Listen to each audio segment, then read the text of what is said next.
আচ্ছা বলেন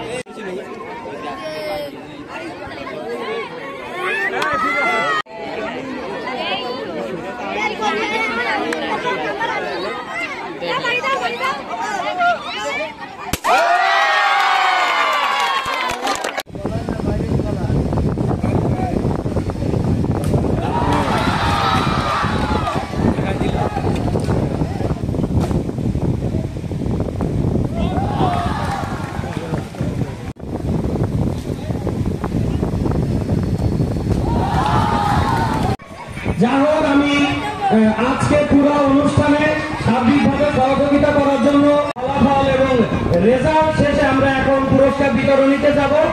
আমি সকাল থেকে আপুরা ভাইয়েরা এবং মায়েরা যারা খেলা করেছিলেন সবাইকে মঞ্চের সামনে আসার জন্য অনুরোধ জানাচ্ছি। আমরা